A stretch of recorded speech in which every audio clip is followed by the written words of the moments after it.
உங்களுக்கு வந்து எய்ட்ஸோட மோசமான ஒரு நோய் எங்க வச்சாங்க தெரியுமா? கேன்சர் வார்டில் வந்து போட்டாங்க. அந்த கேன்சர் வார்டில் போட்டால் நான் என்னால் அங்கே இருக்கவே முடியல. இருக்கட்டும், எங்கள் பிள்ளை டாக்டர் ஏலாம் சொல்லிட்டாங்க, எங்கள் பிள்ளைகளை என்கிட்ட சொல்லலை. ஏன்னா அம்மாட்ட சொன்னால் பயந்துருவாங்கன்னு. ஆனா அவங்க எல்லாருமே எனக்கு அழுது ஜெபம் பண்ணாங்க. நீங்க எல்லாம் சொல்லுகிற போது ஆண்டவரா இயேசு கிறிஸ்துவை கூப்பிடுகிற போது அவர் உங்களுக்கு அவர் சொந்த மன உருக்கமுள்ள தேவனா இருக்கிறார். அவங்களுக்கு இறங்கி வந்து ஒரு உதவி செய்யக்கூடிய தேவனா இருக்கிறார். இப்பொழுது கூட மத்தியிலே ஆண்டவர் சமூகத்துல ஒரு பெரிய அற்புதத்தை ஆண்டவர் செய்திருக்கிறார். பாருங்க டாக்டரே நீங்க பிழைக்க மாட்டீங்க சொன்ன அந்த நேரத்திலே கூட ஆண்டவர் ஒரு மருந்து மாத்திரம் ஒரு ஊசி கூட போடாத அளவுக்கு ஆண்டவருடைய வாழ்க்கையில ஒரு அற்புதத்தை ஆண்டவர் செய்திருக்கிறார்.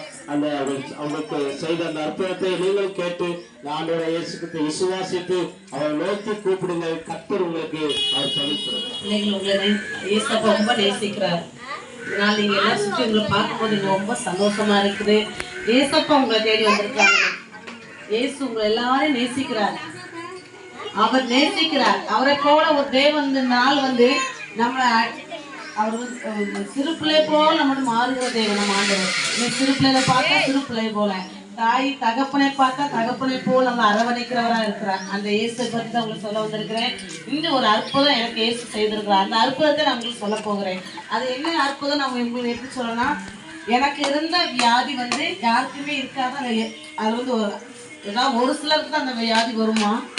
அது மஞ்சள் காமாலை அதிகமாகி ரொம்ப முத்திட்டு, ஆனால் ஒன்றும் செய்ய முடியாது. டாக்டர்லாம் பார்த்து சொல்லிட்டாங்க, நீங்கள் 7 நாள் தான் உயிரோடு இருப்பீங்க அப்படின்னு எனக்கு சொல்லிட்டாங்க. எப்போ சொன்னாங்க? 2016 எனக்கு கொடுக்கப்பட்ட நாள் வந்து 7 நாள் தான்.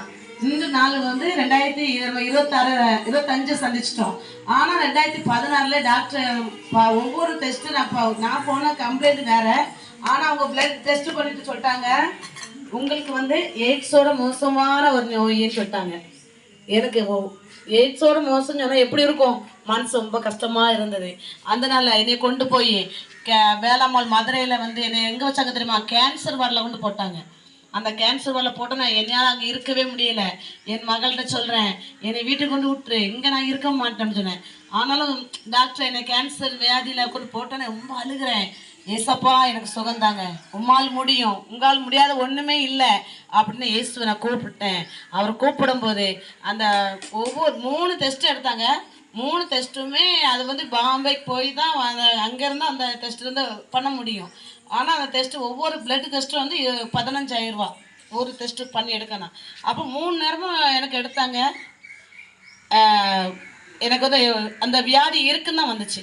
அப்புறம் நான் சொல்கிறேன், ஏசப்பா நீங்கள் எனக்கு எப்படியா உங்களால் முடியும், உங்களால் கூடாது ஒன்றும் இல்லை, எனக்கு அற்புதம் செய்யுங்கப்பா. அப்போ ஒரு வசனம், நான் உனக்கு பரிகாரி அப்படின்னு சொல்லி சொன்னார். நான் உனக்கு பரிகாரி, நான் உனக்கு கர்த்தர், நான் உன்னோட இருக்கிறேன். அந்த வார்த்தை வந்தோடனே நான் டெஸ்ட்டை எடுத்துகிட்டு 4வது டெஸ்ட்டை வந்து டாக்டர்கிட்ட காமிக்க போகும்போது அவங்க பார்த்த உடனே சொன்னாங்க, எம்மா இந்த எந்த கடவுளுமா அவங்களை குணமாக்குனாங்கன்னு கேட்டாங்க. உண்மையாகவே இந்த வியாதிக்கு நான் மருந்தே சாப்பிடல. அந்த மருந்து வந்து ஒரு மாதத்துக்கு எனக்கு 1,50,000 ரூபா வேணுமா. 1,50,000 ரூபா நம்மளால் யாராலையும் மருந்து சாப்பிட முடியுமா மாதம்? அப்போ ஏசப்பா என்னால் முடியாது, நான் இருந்தால் இருக்கட்டும். எங்கள் பிள்ளை டாக்டர் ஏலாம் சொல்லிட்டாங்க, எங்கள் பிள்ளைகளை என்கிட்ட சொல்லலை. ஏன்னா அம்மாட்ட சொன்னால் பயந்துருவாங்கன்னு. ஆனால் அவங்க எல்லாருமே எனக்கு அழுது ஜெபம் பண்ணாங்க. அந்த இயேசுவை கூப்பிட சொன்னாங்க. அந்த இயேசுவை நாங்கள் கூப்பிட்டோம். அவர் கூப்பிடும்போது எங்கள் அருகில் வந்து என்ன எனக்கு குணமாக்குனார். நான் இன்னைக்கு 9 வருஷம் ஆகிட்டு 7 நாள் தான் உயிரோடு இருப்பேன்னு டாக்டர் சொன்னாங்க. என் ஆண்டவர் இந்த நாள் 9 ஆண்டு ஆகிட்டு நான் இப்போ வரைக்கும் செக்அப் போகல. எனக்கு 6 மாதத்துக்கு ஒரு நாள் லிவர் எனக்கு டெஸ்ட் பண்ண சொன்னாங்க. நான் இப்போ வரைக்கும் டெஸ்ட்டே பண்ணலை. இப்போ வரைக்கும் எனக்கு எந்த ப்ராப்ளம் இல்லை, நான் நல்லா இருக்கேன். அதனால தான் அந்த ஜீவன்ல சாட்சியாக இன்னைக்கு உங்களை நான் பார்க்க வரேன். நம்ம ஆண்டவர் சொல்றார், வருத்தப்பட்டு பாரம் சுமக்கிறவர்களே நீங்க எல்லாரும் என்னிடத்தில் வாருங்கள், நான் உங்களுக்கு இளைப்பாறுதல் தருவேன். நம்ம நினைக்கலாம் இளைப்பாறுதல் என்னன்னு கேட்கிறோம். எனக்கு சமாதானம். இன்னைக்கு எந்த குடும்பங்களுக்குள்ள சமாதானம் இல்லையோ அங்க இயேசு வந்தா சமாதானம் சந்தோஷத்தை கொடுக்கிறவருக்கு வியாதியிலிருந்து குணமாக்குறார். உங்களுக்கு கஷ்டங்கள் கருத்தரங்கள் எல்லாம் மாறும். இயேசு என்ன சொல்றாரு, அவர் உலகத்தை சர்வஸ்டையும் அவர் தான் படைக்கப்பட்டார். இந்த வானம் பூமி எல்லாம் படைத்தது ஏத்தணுமா? நம்ம இந்த மச்சங்கள் நம்முடைய இந்த இருக்க கொடி எல்லாம் பார்க்குறோம், எல்லாம் விதவிதமா இருக்கு. ஒரு செடியை பார்த்தா நமக்கு ரொம்ப ஆச்சரியமா பார்க்குறோம். அந்த இயேசு நமக்கு கொடுக்கப்பட்டது. இந்த அந்த ஆண்டவர் உலகத்தை படைச்ச ஆண்டவர் நம் சரீரத்தை அவர் நம்ம தன்னுடைய சாயலாக மனுஷனை மட்டும் சிருஷ்டிக்கப்பட்டோம். இன்னைக்கு மிருங்க எல்லாத்தையும் படைச்சாங்க, ஆனாலும் அவர் மறுபடியும் நம்மளை பார்த்து சொல்றாரு விசேஷமானவர்னு சொல்லி மனிதரை பார்த்து அந்த சொன்னார். இன்னைக்கு நாம் அவருக்கு விசேஷமானவளா இருக்கிறோம். உங்களுக்கு ஒண்ணு நான் ஏசப்பா நீ கூட்டு பாருங்க, உங்க அருகில் வருவார். அவர் உங்களை குணமாக்குறவரா இருக்கிறார். இப்பொழுது உங்களுக்கு என்ன கண்ணீர் என்ன துக்கங்கள் உங்க மத்தியில் இருக்காது, இயேசுவே உம்மால் முடியுமே. அந்த சகோதரி சொன்னாங்களே இப்படி எனக்கு விடுதலை தாங்க, நீ கூப்பிடுங்க, தேவன் சுகம் கொடுக்கிறவரா இருக்கிறார். எப்படிப்பட்ட வியாதியை குணமாக்குறார். இந்த பைபிள்ல அவர் சொல்லப்பட்ட எல்லா வார்த்தைகள் இன்று நடந்து கொண்டே இருக்கிறது. அவர் சொன்னதை செய்கிற தேவன் கர்த்தர் இந்த நாளை உங்களுக்காக அற்புதம் செய்கிறவரா இருக்கிறார். அந்த இயேசு யாருன்னு நீங்க பார்க்க வேணாம், உங்களுக்காக நாங்கள் ஜெபிக்க கடமையா இருக்கிறோம். எந்த வியாதியா இருந்தாலும் சரி நீங்க சொன்னீங்க, உங்களுக்காக நாங்கள் ஜெபம் பண்றோம். ஏசப்பா உங்களுக்கு விடுதலை தருவார். என்ன இந்த நாள் ஜீவனோட உங்க சமூகத்தில் நிப்பாட்டின தேவன் உங்களையும் மறுபடியும் உங்களுக்கும் நல்ல ஜீவனை கொடுப்பார், சுகத்தை கொடுப்பார். இதன் டாக்டர் கைவிடலாம், எல்லா மனிதரும் உங்களை கைவிடலாம், ஆனால் ஆண்டவர் உங்களை கைவிட மாட்டார்.